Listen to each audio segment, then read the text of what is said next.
அனைத்து வீட்டு உபயோகப் பொருட்களும் மாபெரும் தள்ளுபடி விலையில் வாங்கிடுங்கள்.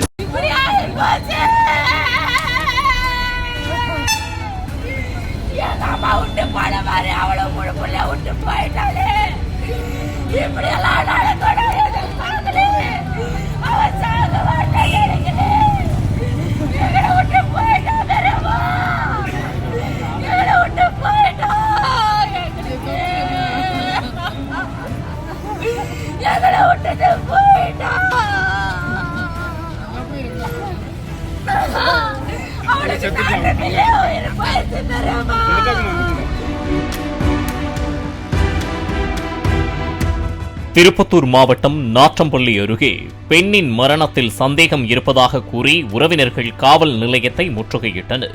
வெள்ளையனூர் பனந்தோப்பு பகுதியைச் சேர்ந்த விஜயபிரசாத் என்பவரின் மனைவி கார்த்திகா தூக்கிட்டு தற்கொலை செய்து கொண்டதாக அவரது உறவினர்களுக்கு தகவல் தெரிவிக்கப்பட்டது. விஜயபிரசாத் கார்த்திகா தம்பதிக்கு திருமணமாகி 12 ஆண்டுகள் ஆனதுடன் 3 குழந்தைகளும் உள்ள நிலையில் வரதட்சணை கேட்டு அடிக்கடி கொடுமைப்படுத்தப்பட்டதாக கூறி பெண்ணின் உறவினர்கள் போராட்டத்தில் ஈடுபட்டனர். கார்த்திக், நான் நாற்றம்பள்ளி ஸ்டேஷனில் கேஸ் விடுறதுக்காக வந்தேன். என் தங்கச்சி பேர் கார்த்திகா. அவள் இன்னைக்கு காலையில் 8 மணிக்கு இறந்துட்டான்னு சொல்லிட்டு ஃபோன் பண்ணாங்க. நான் ஃபோன் அடித்து கேட்டதுக்கு இந்த மாதிரி யாருமே அவங்க வீட்டில் ஃபோனே அட்டன் பண்ணல. அவங்க சின்ன மருமக ஃபோன் அட்டன் பண்ணல. அவள் பேரும் கார்த்திகா தான். அவளும் ஃபோன் அட்டன் பண்ணல. அவங்க வீட்டுக்கார் பேர் பிரசாந்த், விஜய் பிரசாந்த். அவருக்கு ஃபோன் பண்ணால் அவரும் ஃபோன் அட்டன் பண்ணல. அவங்க தம்பி பேர் சுரேஷ். அவனுக்கு ஃபோன் பண்ணால் அவன் இந்த மாதிரி மைக்கம் போட்டு கீழே வந்துட்டாடா, பிக்ஸ் வந்துச்சு அப்படின்னு போய் சொல்லிட்டு ஃபோனை வச்சிட்டான். ரெண்டாவது நான் எங்கள் அக்காவுக்கு என் கூட பிறந்த அக்கா காஞ்சனா அவள் பேர். அவள் எனக்கு ஃபோன் பண்ணான். டே இந்த மாதிரி கார்த்திகா ரொம்ப சீரியஸாக இருக்காடா, என்ன விஷயம் தெரியலடா, நான் போயினுக்கிறேன்டா அப்படின்னு சொன்னான். உடனே எங்கள் நாற்றம்பள்ளிக்கு வந்தவொடனே ஹாஸ்பிட்டலேருந்து வெளியே வந்தவொடனே டே கார்த்திகா செத்துட்டாடா அப்படின்னு சொல்லிட்டு ஃபோன் பண்ணான். செத்து போன பாடியை கிருஷ்ணகிரியில் ஆர்ட்ஸ் காலேஜ் ஹாஸ்பிட்டலுக்கு கூட்டின்னு போயிட்டாங்க. இங்கே இறந்தவளை அங்கே எதுக்கு கூப்பிட்டு போனோம்? சரி, நம்ம அது கேட்டாக்க அது தாந்த பதிலே இல்லை. சாயந்தரம் 3 மணிலேருந்து ஸ்டேஷனில் உட்காந்துக்கிறோம், கேஸ் எடுக்க பண்ணுறாங்க. ஏன்னு கேட்டால் நீ பெட்டிஷன் கொடுங்க, நான் சொல்கிறேன் அப்படின்னு சொல்கிறாங்க. ரெண்டாவது என் தங்கச்சி ஃபோன் பண்ணிவிட்டு ஆனால் அந்த மாதிரி என் தங்கச்சி கார்த்திகா ஃபோன் பண்ணிக்க சொல்லுவா. ஆனால் அந்த மாதிரி என்னை அடிக்கடி அடிக்கிறாங்கடா, திட்டுறாங்கடா, அவங்க கூட ஃபோன் பேசக்கூடாதுன்னு சொல்கிறாங்கடா.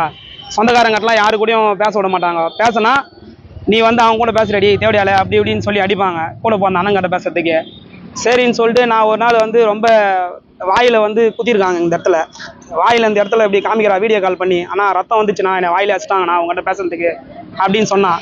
நான் என்ன பண்ணுறேன், ஃபோன் பண்ணிட்டு எங்கள் அத்தையை ஃபோன் பண்ணி கேட்குறேன், அதான் ஏன் அச்சு எதுக்கு அவளை வாயில் ரத்தம் வருது, எதுக்கு அச்சு அப்படின்னு கேட்டேன்.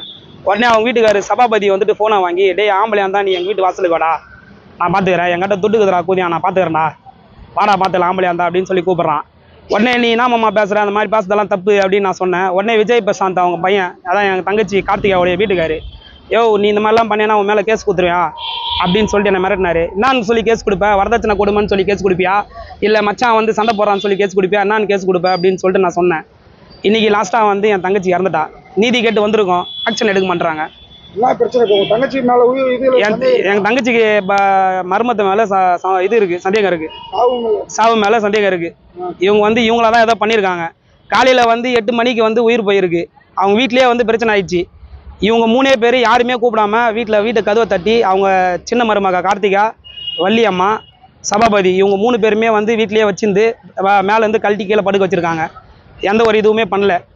அதுக்கப்புறம் ரொம்ப உயிர் போற கண்டிஷன்ல தான் ஹாஸ்பிட்டலுக்கு கூட்டிட்டு வந்திருக்காங்க. அனைத்து வீட்டு உபயோகப் பொருட்களும் மாபெரும் தள்ளுபடி விலையில் வாங்கிடுங்கள்.